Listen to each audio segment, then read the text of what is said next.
quelques encablures de l'Afrique, l'île flotte bien modeste au flanc de son énorme voisine, mais forme à elle seule un continent à la graphie complexe.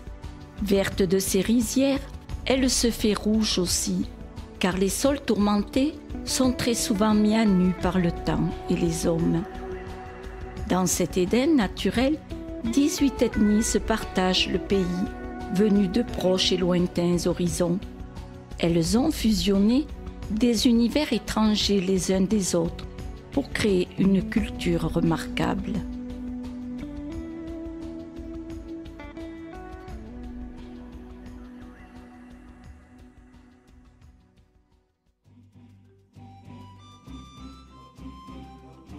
Antananarive, 4 octobre. Lorsque nous quittons la capitale par la grande route du Sud, nous prenons conscience que nous partons pour un immense voyage. Étroit ruban de bitume de près de 1000 km, la nationale 7, axe humaine et commercial, zigzague entre les mamelons des hautes terres avant d'aller s'éteindre dans les sables du canal du Mozambique.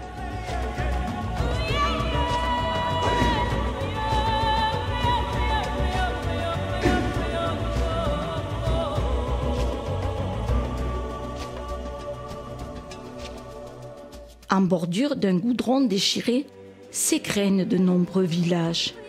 Les maisons de briques ou de torchis, coiffées de toits de chaume et de tôle, abritent les nombreuses tribus du pays.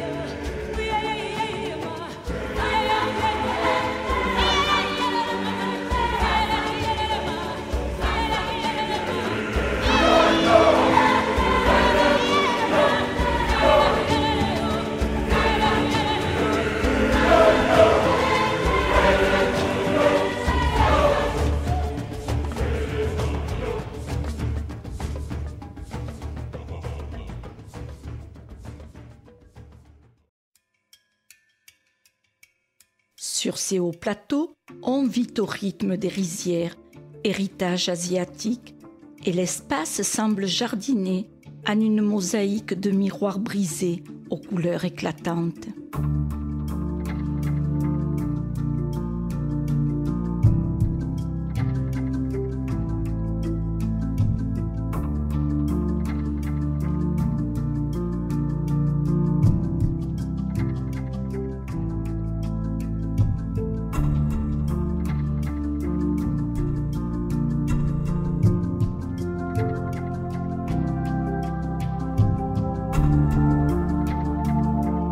Aliment de base, le riz joue un rôle primordial dans la vie malgache. Aussi, courant octobre, les champs sont animés par le dur labeur des hommes. Il faut préparer les terrasses et repiquer les jeunes pousses. Ici naîtra la vie par le repas qu'elle donnera à tous.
Fianarantsoa, 8 octobre.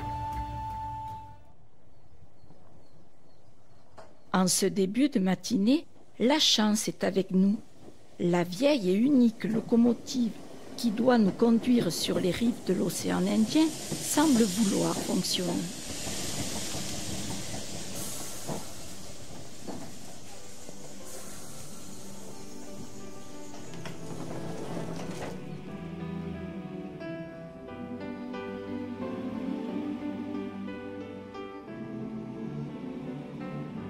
Véritable œuvre d'art, cette ligne ferroviaire de 170 km relie les hautes terres à la côte est du pays.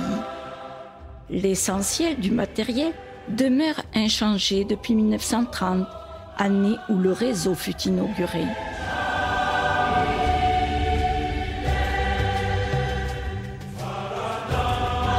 Aujourd'hui, cet express pour l'océan reste l'unique moyen pour désenclaver les villages et développer l'économie locale. Dans chacune des 17 gares du parcours, les arrêts sont souvent prolongés afin de satisfaire le fret. Promiscuité, senteur, couleur, l'ambiance est propice aux rencontres et aux échanges.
Le long de cette côte orientale presque linéaire s'étend le canal des Pangalanes, un cours d'eau intérieur de plus de 600 km, formé d'une série de canaux et de lacs.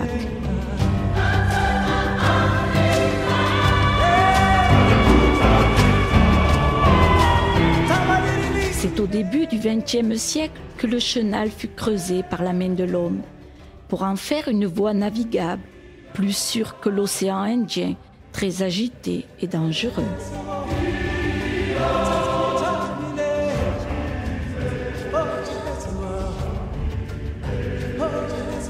Sur la frêle langue de terre, coincée entre la mer et le canal, des familles se sont installées et essaient de survivre des maigres revenus de la pêche.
Ambalavao, 12 octobre. Le soleil est déjà brûlant lorsqu'une épaisse poussière et un bruyant désordre nous conduisent sur un vaste corral où meuglent d'importants troupeaux.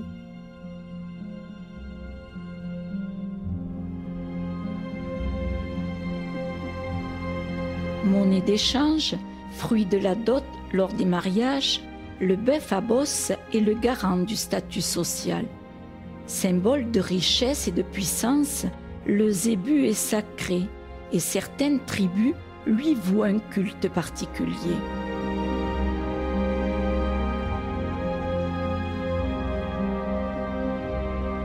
Les grands marchés du pays sont l'occasion d'intenses palabres entre éleveurs et négociants.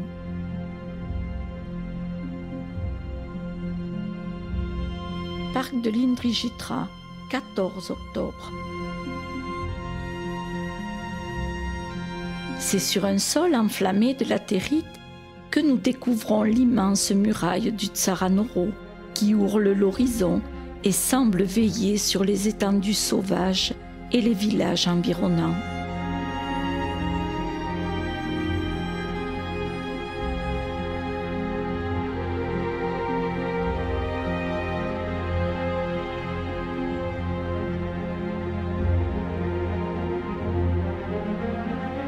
Au pied de cet immense rideau de pierre, les hommes perpétuent une existence des plus rustiques, accordée au rythme des saisons.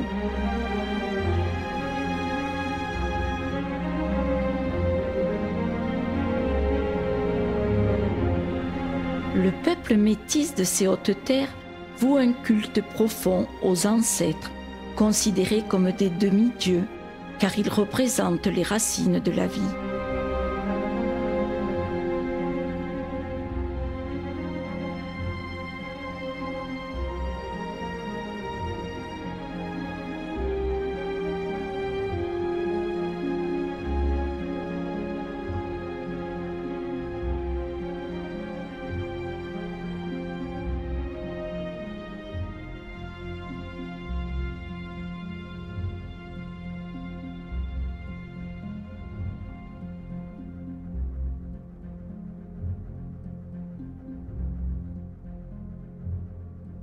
En bordure de l'infatigable National 7, orpailleurs et chercheurs de pierres précieuses s'activent et s'échinent sur un sol prometteur.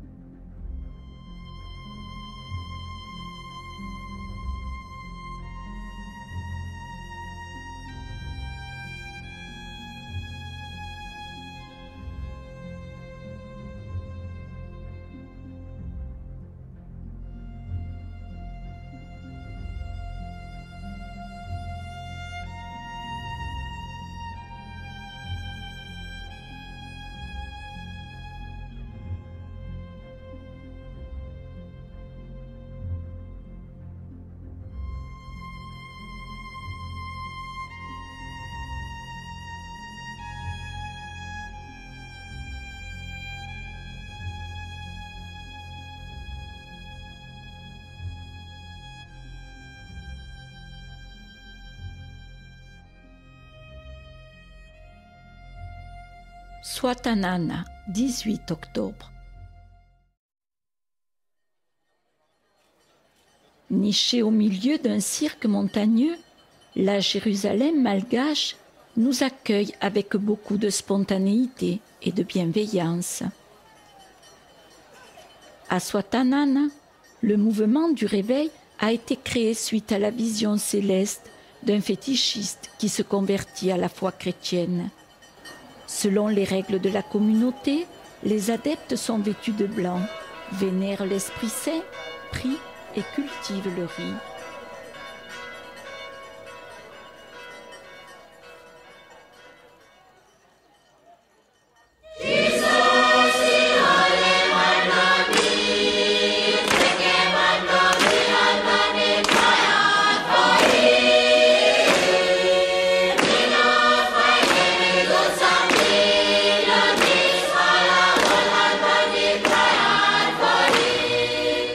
Jesus,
poursuivant vers l'extrême sud, la langue de bitume traverse les hauts plateaux de l'Ichal, d'où émergent des vaisseaux étranges, des blocs ruiniformes lacérés par les siècles d'érosion pluviale.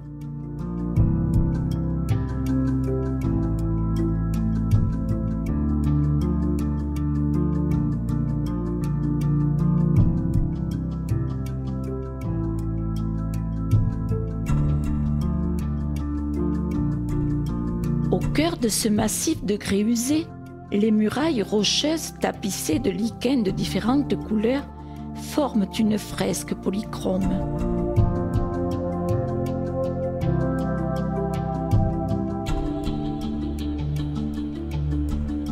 Le parc est habité par les lémuriens, petits mammifères endémiques de l'île.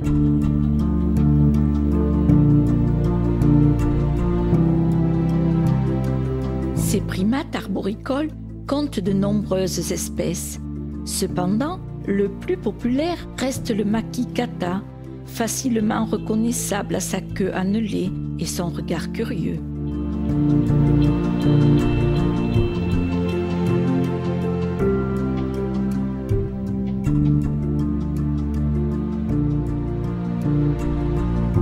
Tuléar, 22 octobre.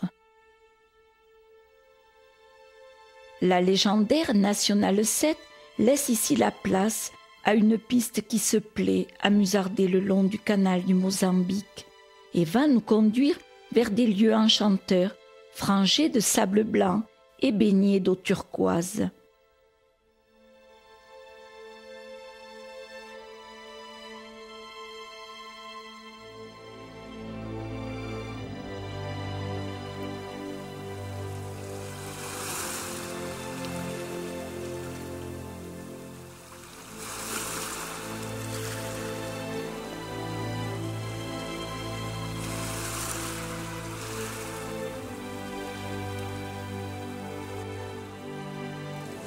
Marins depuis des générations, les Vèzes vivent au bord du grand lagon de la côte sud-ouest. Alternant sédentarité et mobilité maritime, ils semblent en symbiose avec la nature, exploitant avec habileté les ressources de leur environnement.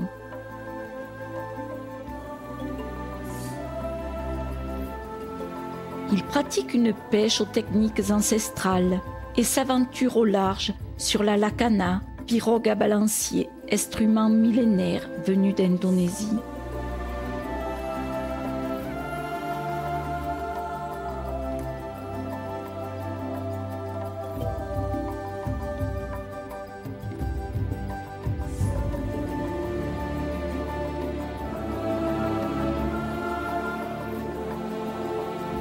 Chaque matin, les Vèzes hissent la voile pour aller jeter leur filet à l'aplomb du tropique du Capricorne.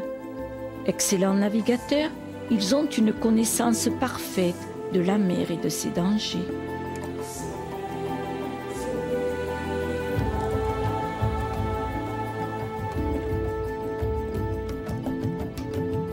En fin de matinée, les regards lorgnent vers le large où tanguent les voiles des pêcheurs.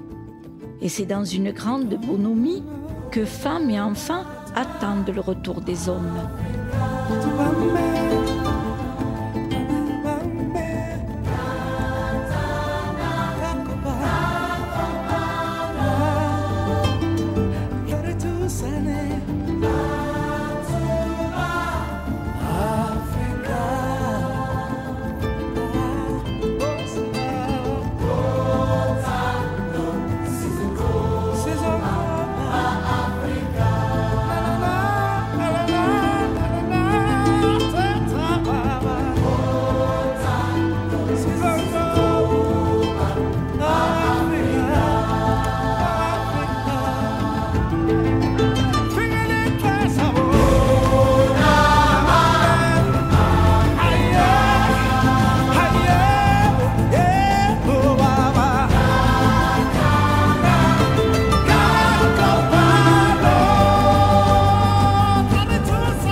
Séché au soleil et fumé, le poisson ramené à terre sera vendu ou échangé contre des denrées alimentaires de base.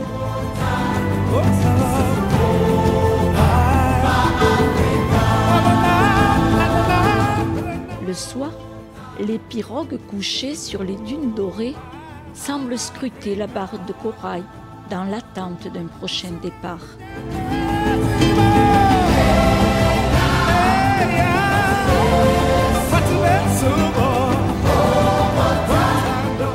Coincées entre dunes de sable et eau émeraude, les habitations vèzes forment de petits hameaux africanisés.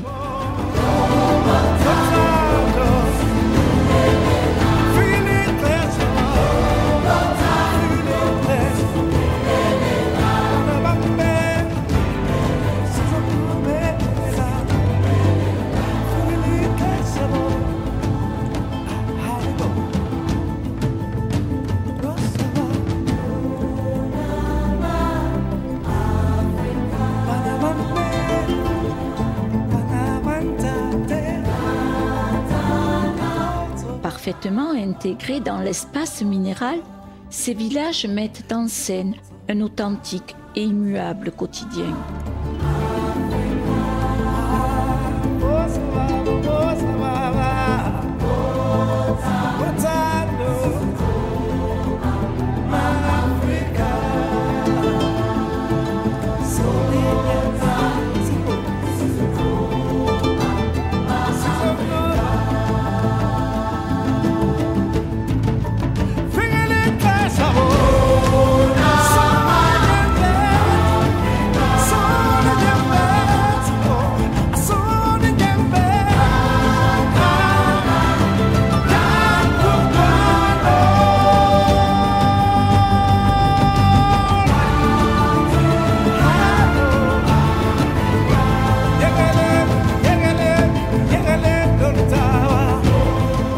Sur ces berges paradisiaques, mais oubliées du monde, les femmes se fardent le visage d'une poudre végétale afin de se protéger des morsures du soleil.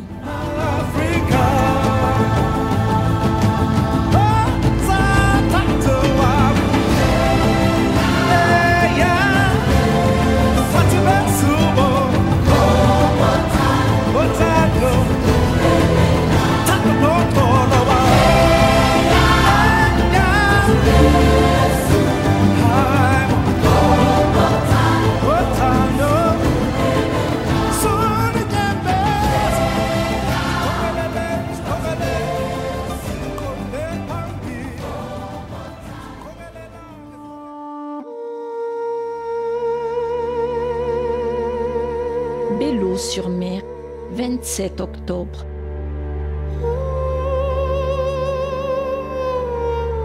Plus au nord, dans une cambrure de sable, Belleau-sur-Mer nous dévoile un peu de son intimité.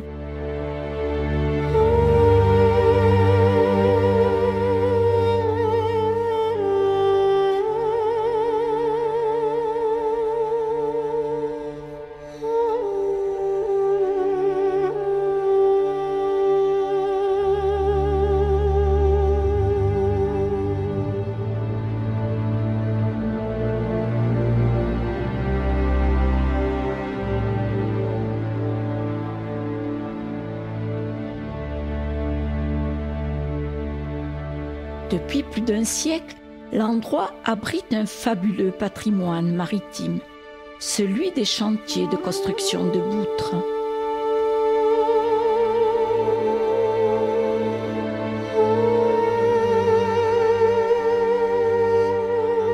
Bateaux solides et endurants, destinés au transport, ces goélettes sont fabriquées par des artisans locaux qui perpétuent le savoir-faire d'un charpentier breton. Des squelettes de bois essaiment la plage. Certaines ne seront jamais terminées. Pour d'autres, la construction durera plusieurs mois.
Morondave, 31 octobre. La piste empruntée depuis plusieurs jours est jalonnée de larges troncs coiffés d'une couronne de racines qui pointent vers le ciel.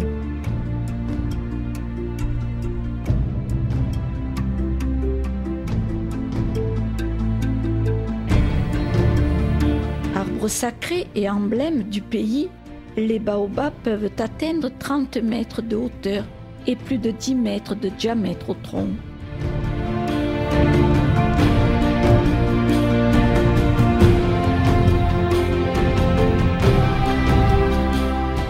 Tels des sentinelles, les imposants baobabs de Morondave semblent veiller sur les habitants de la savane.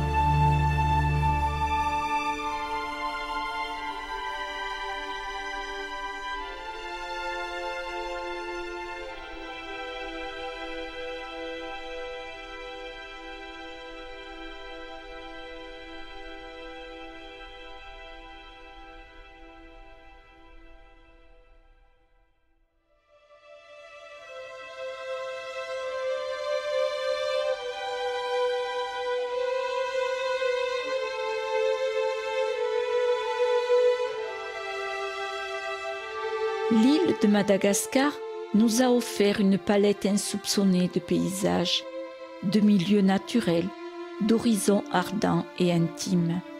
Mais pour nous, les plus belles richesses du pays sont ses habitants.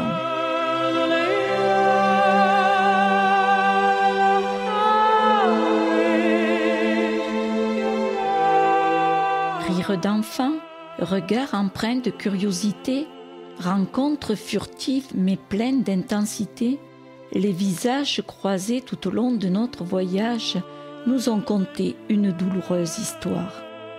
Les Malgaches comptent parmi les peuples les plus démunis de la planète. Aujourd'hui, nous osons espérer que pour eux, le meilleur est à venir.